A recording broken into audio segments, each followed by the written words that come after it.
저는 천국을 소유한 사람입니다. 아멘. 오늘 우리 순장 MT를 다녀왔는데 늦게 오늘 마음 놓고 놀고 오라고 설교 제가 한다 그랬는데 일찍 와가지고 그 모양새가 좀 빠집니다. 늦게 오라고 하면 늦게 와야 되는데 하여튼 오늘 이 시간에도 하나님께서 여러분들에게 큰 은혜 주시기를 주의 이름으로 축복합니다. 저는 신앙생활을 하면서 참 놀라는 것이 뭐냐면 믿음이라는 것의 신비입니다.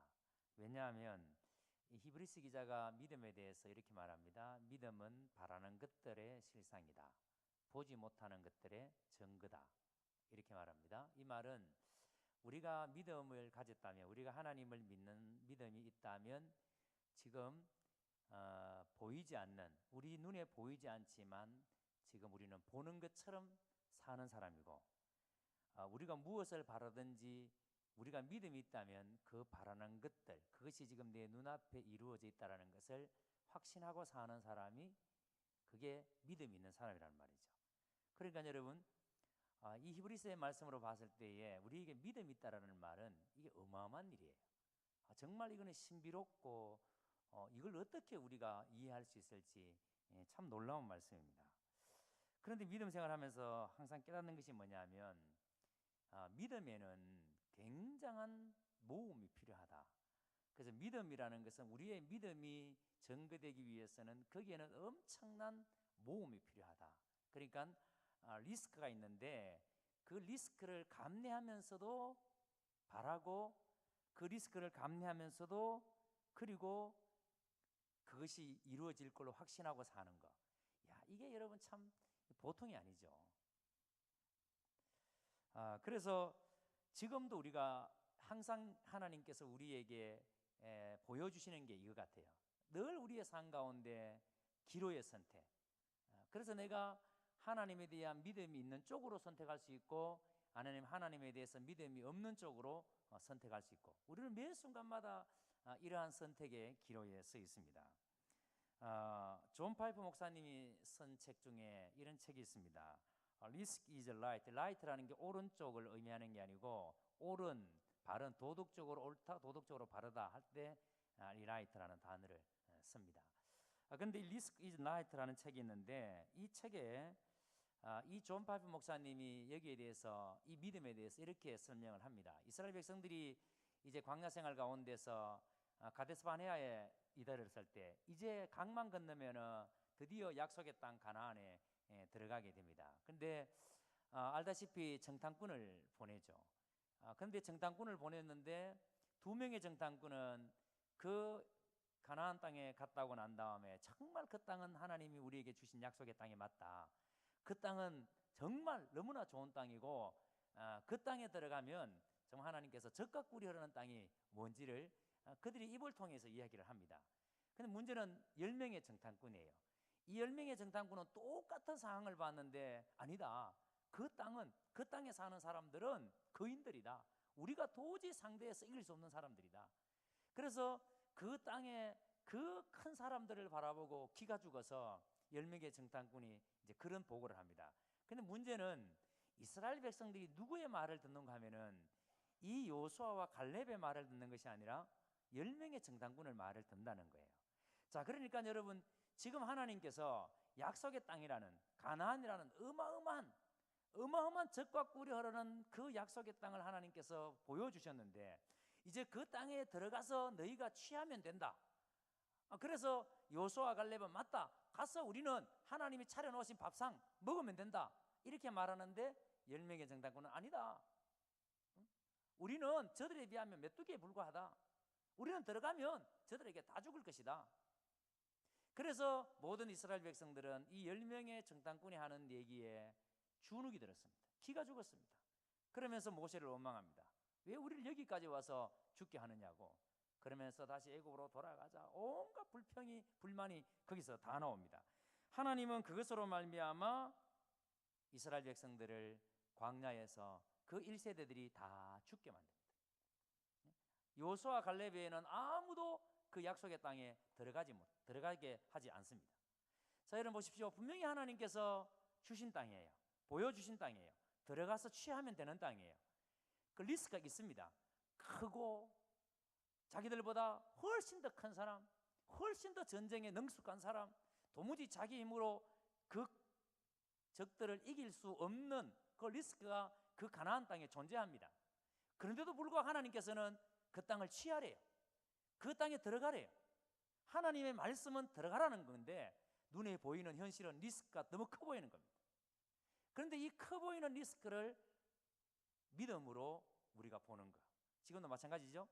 우리가 살고 있는 이 세상, 우리가 이 세상을 상대할 때 우리 교회가, 우리 동네가, 이 조그마한 동네 2만 명도 채 되지 않는 이 동네도 제대로 상대하지 못하는데 무슨 열방을, 무슨 여러분 이 민족을 뭐 거창하게, 이 동네도 제대로 상대해서 싸우지 못하는 교회가 뭔 민족을 상대하고 열방을 상대하고, 이런 생각 들지 않습니까?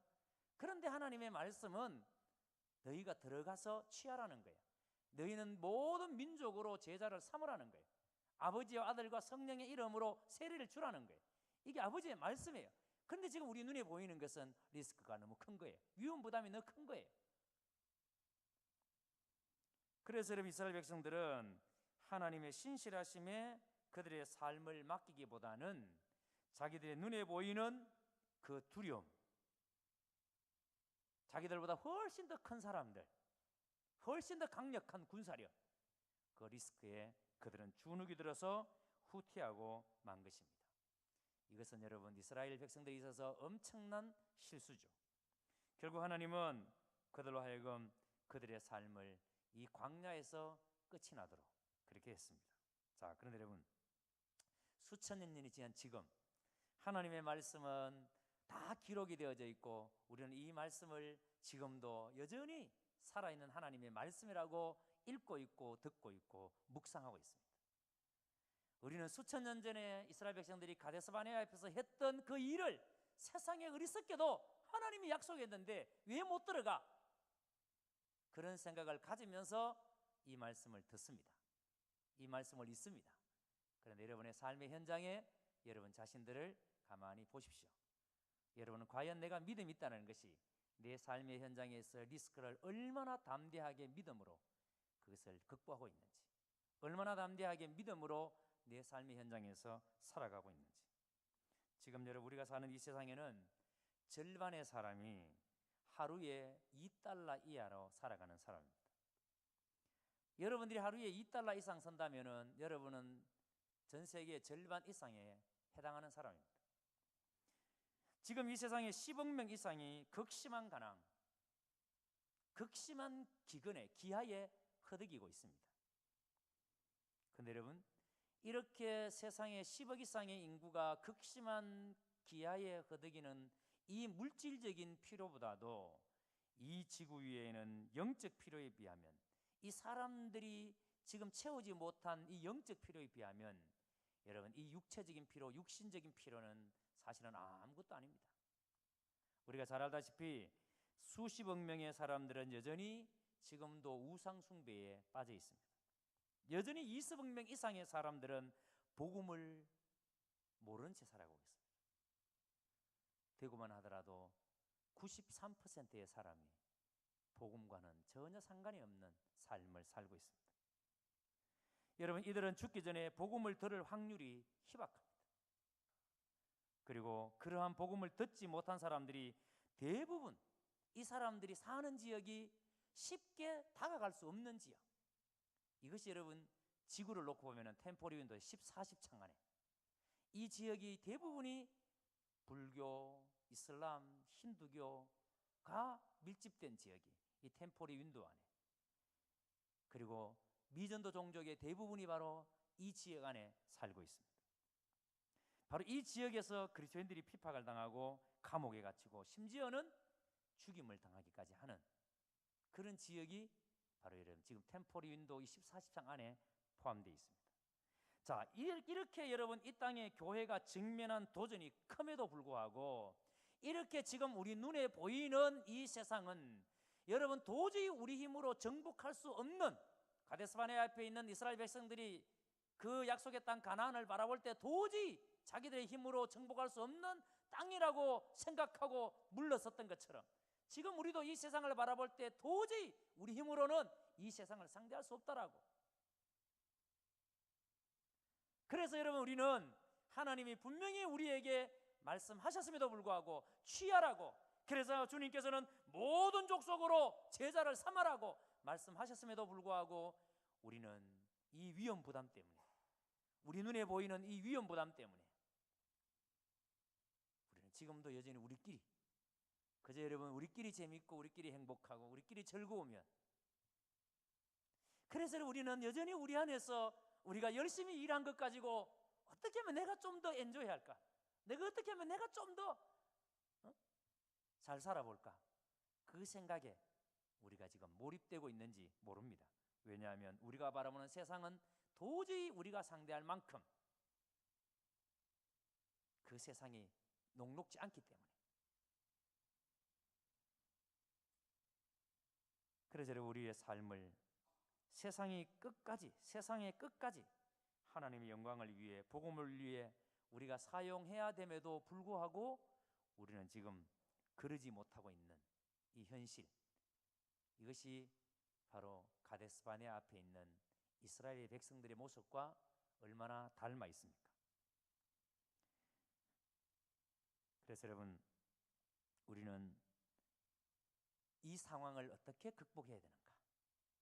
우리는 지금 어떻게 지금 우리 눈에 보이는 이 세상, 그래서 너무나도 위험 부담이 큰 것처럼 보이지만 하나님께서 너희는 가서 모든 민족으로 제자를 삼으라고 하신 이 말씀을 어떻게 우리가 이것을 성취해야 되는가? 이 주님의 명령을 오늘 저녁에 말씀을 통해서 우리 속에 다시 한 번 더 확인하고 깨닫고 여러분의 가슴에 불을 붙이는 그런 저녁이 되기를 주님의 이름으로 축복합니다. 자, 여러분, 우리가 이 세상에서 이런 가치, 이런 비전들을 가지고 살기 위해서 전제되어질 게 뭐냐면, 과연 내가 예수 그리스도 그분만을 내 삶에 있어서의 가장 중요한 가치로 내가 여기고 있는가? 정말 예수님을 바라볼 때마다 그분만이, 그 예수님만이 내 삶의 유일한 이유이고 유일한 가치가 맞다. 그래서 그 예수님을 바라볼 때마다 내 삶을 그분에게 온전히 드리는 그 삶이 과연 나에게 있는가? 그래서 우리는 예수님께서 우리를 지으셨고 이 세상이 결코 줄 수 없는 엄청난 목적을 위해 예수님께서 우리를 부르셨다. 그래서 예수님은 내 삶의 주권을 가지고 지금도 예수님께서는 나를 통해서 당신이 이루실 일, 그 일을 지금도 우리에게 말씀하고 계신다. 이것을 과연 나는 얼마나 인식하는가? 여러분의 삶의 현장에서 예수님이 나를 만드셨고 예수님이 이 세상이 줄 수 없는 엄청난 목적을 위해, 그 목적을 이루기 위해서 나를 부르셨다는 이 가치를 내가 얼마나 지금 인식하면서 살고 있는가? 그래서 여러분들이 가진 꿈, 여러분들이 가진 지식, 여러분이 가진 모든 재능, 여러분이 가진 모든 물질, 여러분이 가지고 있는 모든 계획들이 그것이 과연 주님이 원하시는 곳에 그것이 정말 집중이 되고 있는가? 여러분이 돈을 벌고 여러분이 공부를 하고 여러분이 열심히 일을 해서 도대체 그걸 통해서 주님이 나를 통해서 이루시고자 하는, 주님이 나를 부르신 그 목적에 내 삶이 과연 부응하고 있는가? 그래서 오늘 본문을 여러분 그런 의미에서 한번 보시기 바랍니다. 자, 13장 44절을 다시 한번 더 봅니다. 큰 소리로 본문을 같이 읽겠습니다. 다시 한번 더 큰 소리 있습니다. 13장 44절 시작.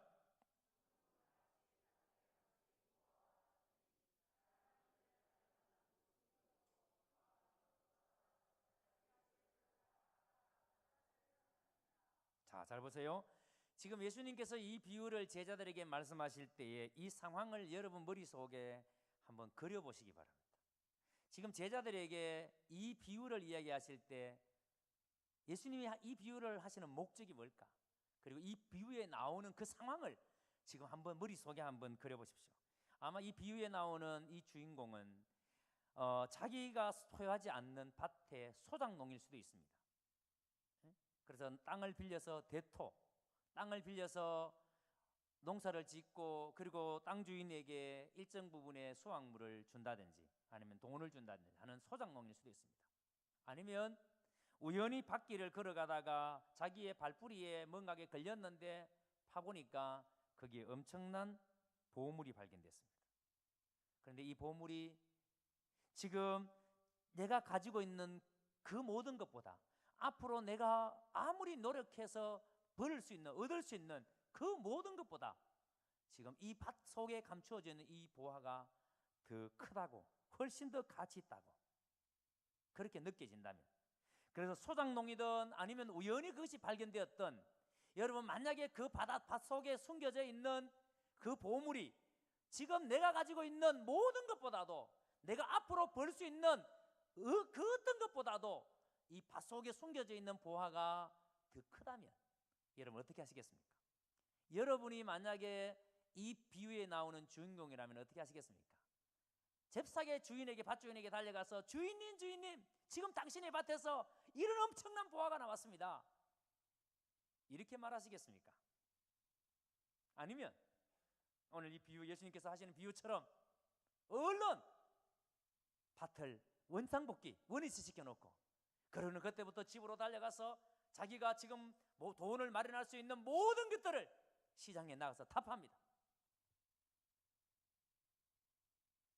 그리고는 그 땅 주인에게 가서 주인님, 그 땅을 나에게 파시지 않겠습니까?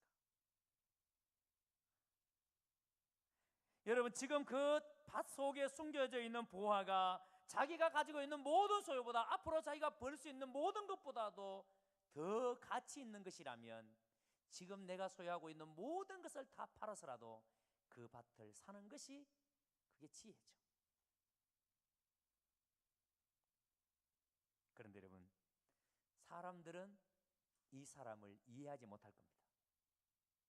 사람들은 지금 이 사람이 갑자기 왜 저 밭을 살려고 하는지, 무엇 때문에 자기의 재산을 다 팔아서 별로 좋지도 않은 저 땅을, 투자 가치도 별로 없는 저 땅을 왜 살려고 하는지 세상 사람들은, 일반 사람들은 알 수가 없습니다. 어쩌면 그 사람들은 콧방귀를 낄지 모릅니다. 저 사람이 정신이 없구나, 무엇을 하려고 저렇게 모험하는가, 저 사람이 제정신이 아니다. 그래서 여러분, 친구들이, 아마 가족들이 이 사람에게 물었을 것입니다. 도대체 무슨 일이냐고, 무엇 때문에 왜 우리의 재산을 다 팔아서 그 땅을 우리가 사야 하는지, 그 땅이 투자 가치가 있는 땅도 쓸모 있는 땅도 아닌데 겨우겨우 농사 짓기에 왜 그런 땅을 이 많은 돈을 들여서 사야 하는지 주변에 있는 사람들은 물었을 겁니다. 하지만 이 사람은 그렇게 묻는 사람들에게 나는 지금 저 땅을 사야 해, 나는 저 땅을 지금 사야 해. 그들은 이해하지 못하는 듯 이 땅을 살려고 하는 이 사람을 참 여러분 난처하면서도 안 됐다는 듯이 바라보지 않았겠습니까? 지금 저 사람이 도대체 무슨 정신으로 저런 짓을 하는지, 저 쓸모없는,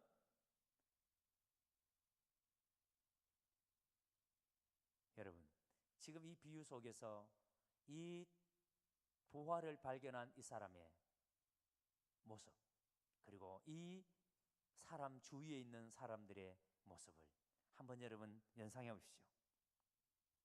여러분 이렇게 이야기할 때마다 여러분 이 땅을 살려는 이 사람은 여러분 얼굴에 웃음이 가시지 않습니다. 주변의 사람들은 이 양반이 왜 웃는지, 왜 이 땅을 살려고 하는지 모르지만, 그러나 내가 웃는 이유, 다른 이들이 볼 때 엄청난 위험 감수, 리스크가 있는 엄청난 위험 감수지만, 그런데 나는 지금 웃을 수 있습니다. 왜요? 이 땅 속에 어마어마한 보화가 숨겨져 있다는 것을 나는 이미 발견했기 때문에, 내 모든 것을 다 팔아서 사야 할 만큼 가치 있는 것이 이 땅 속에 묻혀 있다는 것을 내가 알기 때문에, 내 친구도, 내 부모도, 내 주위에 있는 모든 사람은 모르기 때문에 비난하고 걱정하고 그러나 나는 알기 때문에 거기에 투자하는 것이, 그 땅을 사는 것이 나는 너무 행복하고 너무 좋은 겁니다. 그래서 나는 웃을 수 있는 겁니다. 엄청난 기쁨과 함께 내가 가진 모든 것을 시장에 내서 팔 때마다 나는 너무 좋은 거예요. 여러분, 이게 예수 믿는 거 아니에요? 우리가 진짜 예수님을 만나면, 진짜 예수님의 가치를 안다면 우리가 그분 앞에 무엇이 아깝겠습니까? 우리가 그분과 함께 지내는 시간이 너무 좋기 때문에 내가 무엇을 한들 여러분 기쁘지 않겠습니까? 내가 무슨 일을 해도 내 얼굴에 여러분 웃음기가 어떻게 사라지겠습니까? 내가 가진 모든 것을 다 잃는다 해도 그것보다 더 가치 있는 것이 이 땅 속에 묻혀 있다는 사실을 내가 알고 있는데, 여러분, 이것이 바로 예수님께서 보여주신 오늘 말씀의 비유입니다. 여러분, 예수님이야말로 모든 것을 잃는 것보다 더 가치 있는 분이고, 이 세상의 모든 것을 다 팔아서 사야 할 보화이십니다. 그 비용이 얼마가 비싼지, 그 비용이 얼마가 될지 관계없이 우리는 그 예수님을 사야 합니다. 그래서 예수님께서 이끄시는 곳을 따르기 위해서 이 세상의 안전과 이 세상의 보호, 이 세상에 주는 기쁨, 이 세상에 주는 모든 소유, 이것들을 추구하는 우리의 삶을 다 내려놓고 이걸 전부 다 팔아서 상식적으로 사람들이 그리 똑똑해 보이지 않고 사람들이 비웃을 수 있는 그 숨겨진 보화를 사는 일. 그래서 바울은 예수님 만나기 전에 자랑할 것이 너무 많은 사람이었습니다. 얼마나 자랑할 것이 많은지. 그런데 그가 부활하신 예수님을 만나고 난 다음에야 내가 그리스도 예수를 아는 것이 가장 고상한 지식인 줄 알아. 내가 전에 알았던 모든 것은 배설물로 여긴다고. 예수님을 알고 하니까 내가 지금까지 알았던 것들이 그것이 얼마나 보잘것없는 것인지, 내가 그렇게 붙들고 살았던 것들이 얼마나 보잘것없는 것인지. 그래서 바울은 그 예수님 때문에 배고픔도, 추위도, 메마름도, 강도의 위험도, 수없이 많은 사람들이 볼 때 도무지 이해되지 않는, 사람들이 볼 때 도무지 이해할 수 없는 그런 삶을 바울은 살아갑니다. 왜요? 예수님 안에 있는 진짜 가치가 뭔지를 알았기 때문에. 짐 엘리엇 선교사 이야기를 좀 해야 될 것 같습니다. 이 엘리엇 선교사는 1927년 미국 오리건 포틀랜드에서 출생을 했습니다. 휘튼 대학을 수석으로 졸업하고 남미 에콰도르 선교사로 부름을 받았습니다. 엘리엇을 비롯한 5명의 선교사는 수백 년 동안 외부인들의 출입을 허용하지 않고 다 죽여왔던 와다니족에게 복음을 전하기 위해서 경비행기를 타고 아마존 정글로 들어갑니다. 그리고 1956년 1월 8일 이 짐 엘리엇 선교사와 함께 들어갔던 5명의 선교사는 바로 이 와다니족에 의해서 다 순교를 당합니다. 잠시 영상을 보고 계속 말씀을 이어가겠습니다.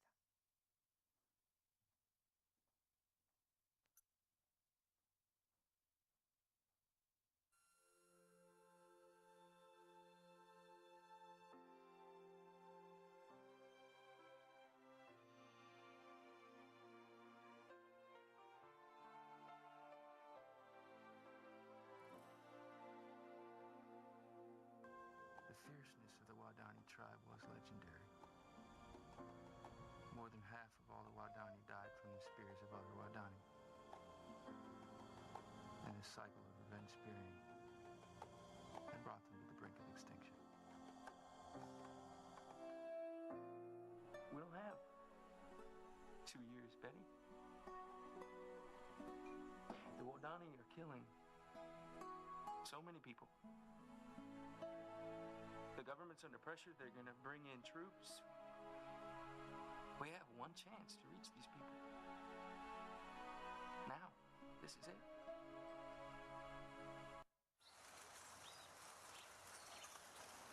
If Sewell Johnny attack, will you defend yourself? Will you use your guns? Son, we can't shoot the Wadani. They're not ready for heaven. We are.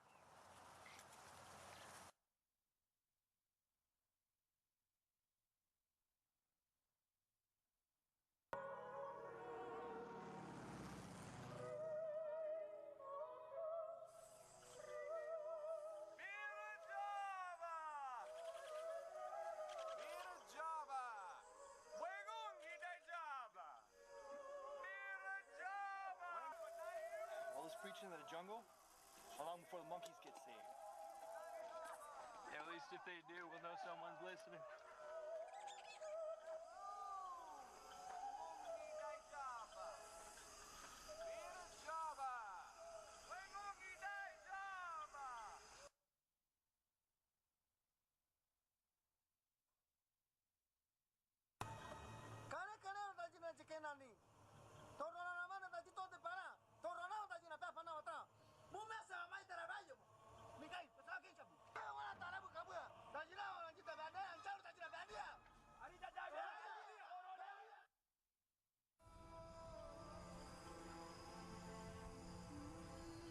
Missionaries! What?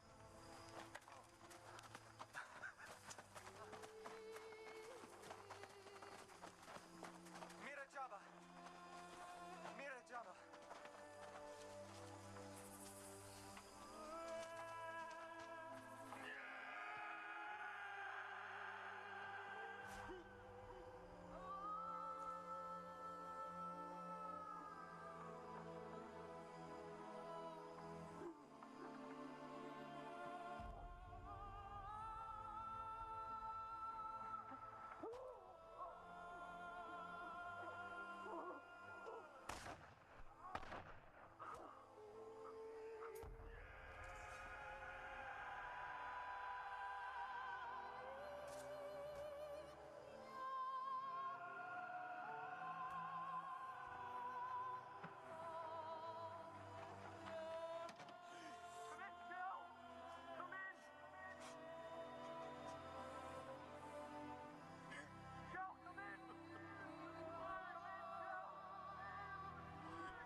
우리가 그 하나님을 모르는 사람들이 저 영상을 보면 참으로 어리석은 일이다.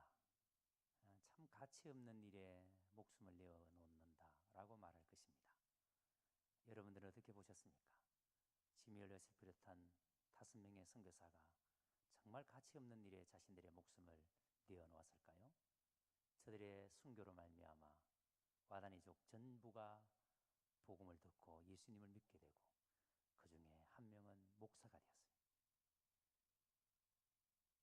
여러분, 상식적으로 봐도 그다지 똑똑한 인생으로 보이지 않지만 상식적으로 생각을 해도 저 선교사들의 삶은 훌륭한 삶이라고 보여지지 않지만 그러나 복음 안에서 저들을 바라본다면 저들의 삶은 참으로 평안할 수 없는 엄청난 리스크가 있음에도 불구하고 그들은 믿음으로 그 와다니족을 찾아간 것입니다. 복음을 듣고 부르심에 순종하여 선교의 현장으로 나갔던 이 한 사람이 하나님을 전하다가 죽음을 맞이하고, 그런데 여러분 아시는 분은 아실 텐데 훗날에 저희 와다니족이 다 예수를 믿게 된 데는 바로 짐 엘리엇 선교사의 부인이 놀라운 그 역할을 합니다. 그래서 남편이 죽고 이 엘리엇 선교사의 부인이 이 와다니족에게 복음을 전하기 위해서 또 찾아 들어갑니다. 누가 봐도 여러분 이 부부의 삶은 상식적으로 참 가치 있는 삶으로 보여지지 않습니다. 똑똑한 희생이라고 말하고 싶지 않는 희생입니다. 그런데 여러분 생각해 보셨습니까? 짐 엘리엇이라는 사람이 이 선교 현장으로 가기까지 어떤 상황들이었는지, 그리고 그때 하나님께서 짐 엘리엇을 어떻게 이끄셨는지. 많은 사람들은 그곳이 위험하기 때문에 그곳에 이 와다니족 사람들은 들어가면 다 죽인다라고, 절대 외부 사람들이 그곳에 못 들어가는 곳이라고, 너무 위험한 곳이기 때문에. 그러나 짐 엘리엇은 그 하나님의 부르심에 자신이 들어가면 죽는다는 사실을 알고 있음에도 불구하고 아들이 아버지에게 아버지 만약에 공격을 당하면 아버지는 총을 쏘실 건가요? 아니야, 나는 총을 쏠 수가 없어. 그들은 아직까지 천국에 들어갈 준비가 되지 않는 사람들이기 때문에, 나는 천국에 들어갈 준비가 되어 있지만, 나는 그 자리에서 죽는다 할지라도 나는 천국에 들어갈 준비가 되어 있는 사람이지만, 그 와다니족 사람들은 아직 천국에 들어갈 준비가 안 되어 있기 때문에 그들에게 총을 쏠 수가 없어. 부르심에 순종했던 짐 엘리엇을 보면서 고린도전서 15장 38절의 말씀이 생각이 났습니다. 우리 한번 봤으면 좋겠습니다. 우리 한번 성경 찾아보실까요? 고린도전서 15장 38절의 말씀입니다. 우리 다 찾으셔서 같이 한번 읽어봤으면 좋겠습니다. 고린도전서 15장 38절 다 같이 읽겠습니다. 시작.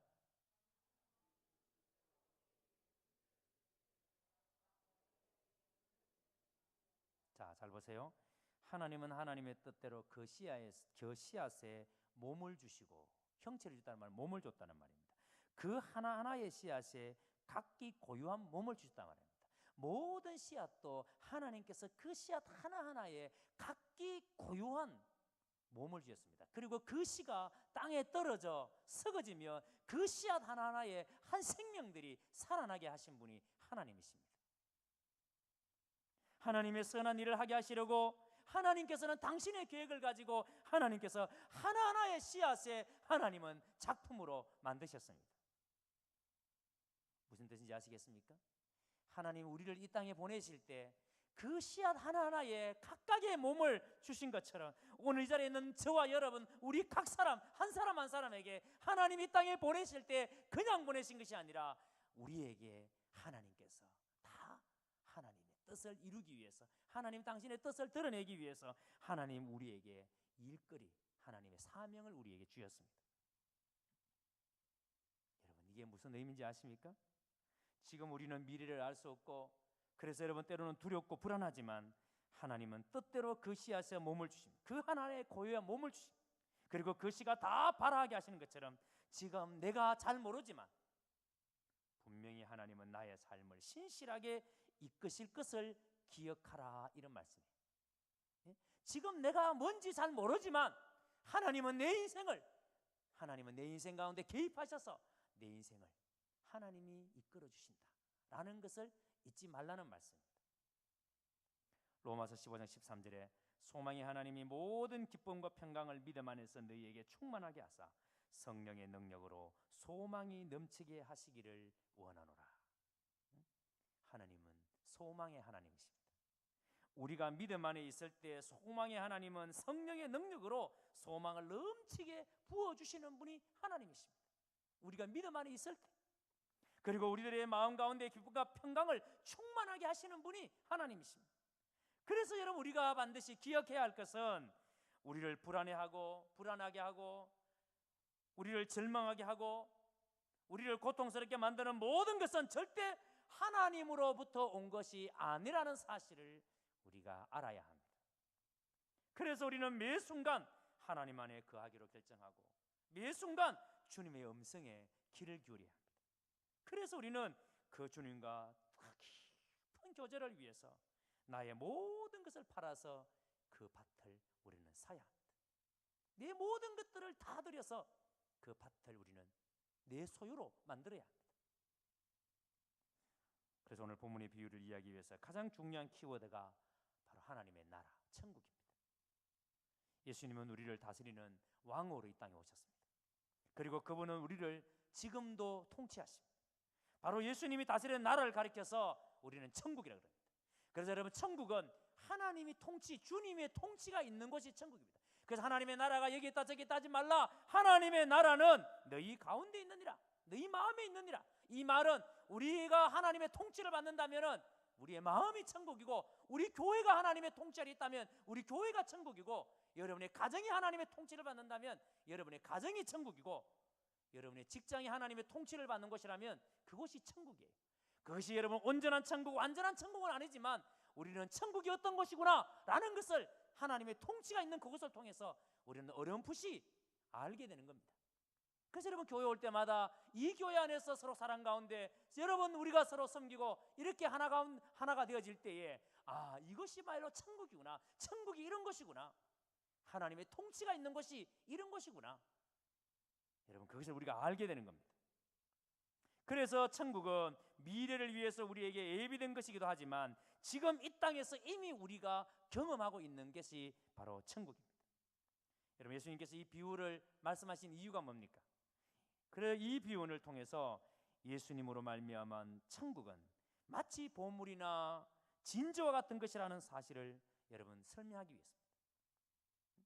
그 밭 속에 숨겨져 있는 그 보물, 내가 믿는 예수님에 대한 가치, 주님께서 나를 다스려 주시는 삶의 가치가 얼마나 우리가 뼈저리게 인식해야 하는가. 그래서 밭에 감추인 보화, 그것이 내가 소유하고 있는 그 모든 것을 다 팔아서라도 사야 할 만큼 가치 있는 보화, 주님은 바로 그런 분이시라는 거예요. 여러분은 예수님을 어떻게 알고 계십니까? 오늘 여러분에게 예수님은 어떤 의미가 있는 분이세요? 진짜 여러분은 예수님이 여러분의 모든 것을 다 팔아서 소유해야 할 만큼 가치 있는 분으로 믿고 계십니까? 아니면 나의 가진 것 때문에 지금 여러분들이 누리고 있는 그 세상의 그 엄청난 그 세상적인, 쉽게 얘기해서 복이라고 말하는 그것들, 아니면 세상에서 얻었던 명예나 지위, 여러분 이것 때문에 아직까지 예수님을 온전히 사지 못한, 내 모든 소유를 다 팔아서 예수님을 아직까지 소유하지 못한, 그래서 여러분들이 아직까지 근심하고 계십니까? 예수님을 소유한다는 것은 여러분의 가치를 예수님만큼 높인다는 거예요. 그것은 바로 예수님처럼 사는 것을 말합니다. 이제 다음 주 월요일 날 우리 선교국장님, 우리 또 선교국 담당 교육자, 이렇게 우리가 베트남에 갑니다. 늘 기도 가운데 꼭 해야 될 사역들이었는데 이번에 선교국에서 참 귀하게 준비를 해서 가게 됩니다. 이유가 우리가 파송한 선교사 그리고 단기 선교사까지 포함해서 원래는 이 선교사들을 정기적으로 우리 교회로 불러들여서 그래서 선교적인 가치들을 공유하고, 그리고 이들이 사역들이 더 효과적으로 할 수 있도록 우리가 스포트해주고, 그런 일들을 정기적으로 해야 옳은 겁니다. 근데 우리는 그 선교사들을 다 불러들이려면 항공비나 이런 것들이 얼마나 많은 예산이 소요되겠습니까? 그래서 많은 숫자가 들어오는 것보다 적은 숫자가 가서 한 주간 동안 그들과 함께 이 선교적인 비전, 가치를 공유하고 하나님의 나라를 세우라는 이 명령을 우리가 성취하기 위해서, 그래서 일종의 이제 비전 컨퍼런스를 하는 거예요. 근데 그 일에 이번에 우리 선교국에서 개인의 사비를 들여서 이번에 이 일을 진행을 하게 됩니다. 제가 이 일을 준비하면서 기도하면서 들었던 생각이 바로 나누고 싶어서 오늘 마침 오늘 저녁에 우리 목사님들이 성순장 MT 가는데 목사님들이 저한테 목사님 오늘 저녁 설교를 목사님 좀 해줬으면 좋겠습니다. 그런데 저는 이 말씀을 나누기를 원하셔서 하나님이 이 시간에 이렇게 주시는구나 해서 오늘 이 시간 이렇게 나눕니다. 저는 이번 선교 컨퍼런스를 준비하면서 사실 여러분 지난번 우리 임성호 선생님 우리 신행 예배 때 가서 얘기를 나누다가 임성호 선생님이 저한테 그래요. 목사님 제가 기로를 보면서 참 미안했습니다. 이런 얘기를 해요. 왜냐하면 기로가 아주 장래가 촉망되는 컴퓨터 공학을 전공하고 제가 그 창업 아이디어 경대에서 그 출품해서 상 받은 것 기로가 나한테 가져왔어요. 목사님 이거 이번에 출품해서 상 받은 거라고 하면서 보통 벌이가 아니에요. 그러니까 돈을 번다면 엄청나게 벌 놈이에요. 예? 근데 성호는 어떤 마음이 있었는가 하면은 그런 장래가 유망한 청년을 개인이 전도해가지고 그래서 그 선교사로 보내놨는 것에 대한 미안함, 그 부담감. 근데 요즘은 목사님 참 잘한 것 같습니다. 참 잘한 것 같습니다. 그래서 내가 너무 잘했다고, 너무 잘했다고.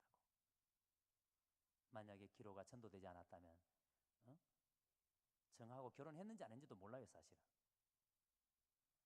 그런데 그가 예수님을 만나고 선교사로 나가서 지금 베트남 땅에 대변역을 지금 준비하고 있습니다. 엄청난 일을 준비하고 있습니다.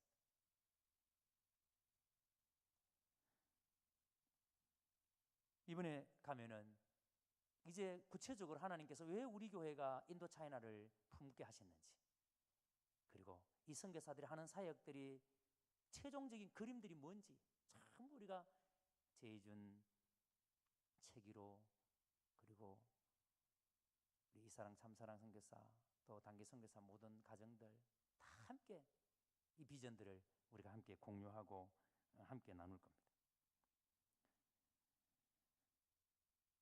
사실 여러분 우리가 파송한 이 교회가 그 파송 선교사님들을 제대로 서포트해 주는 게 참 쉽지 않는 일이지만 우리는 지금까지 우리 식으로 우리 나름대로 열심히 해왔습니다.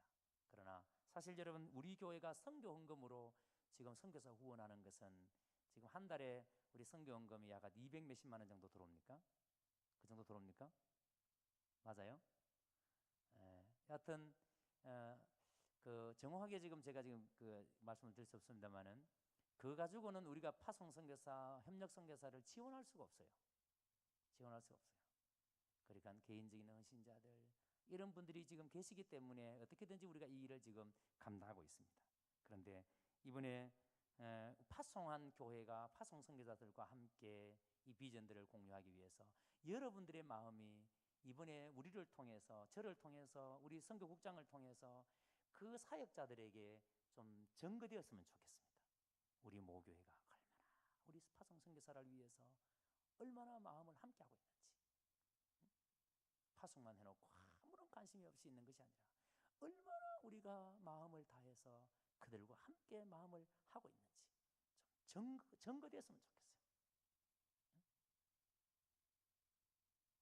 그래서 여러분 혹시 여러분들 중에 마음이 좀 이렇게 동하시면은 목사님, 선교사님들 양반 한 그릇이라도 선교사님들에게 좀 사주시고 밥이라도 한 끼 좀 사주시고 그러면 저는 절대 거절하지 않고, 왜냐하면 그것이 그들에게 희망을 주고 더 큰 위로를 주고 더 큰 또 용기를 불어넣을 수 있는 길이니까 저는 감히 그런 말씀을 드립니다. 이번에 가서 세상 사람들이 볼 때는 참 가치 없는 일이지만 그러나 하나님 안에서 마땅히 우리가 해야 될 일을 그들은 자신의 삶을 다 들여서 복음사에게 헌신하고 있는 그들을 우리가 많이 위로하고 격려하고 많이 좀 세워주고 그렇게 돌아올 수 있도록 여러분들이 기도해 주시기를 부탁을 드립니다. 그들은 지금 가장 귀한 가치를 발견했기 때문에 자신에 있는 모든 것을 다 팔아서 지금 그 예수 그리스도를 소유하고 그것을 그 땅에 그 사람들에게 전가하기 위해서 자신의 삶을 들이신 분. 우리는 그들과 함께 동역하는 것이 우리의 기쁨이고 우리의 자랑임을 여러분들이 믿으시기를 주의 이름으로 축복합니다. 이제 우리 같이 기도하고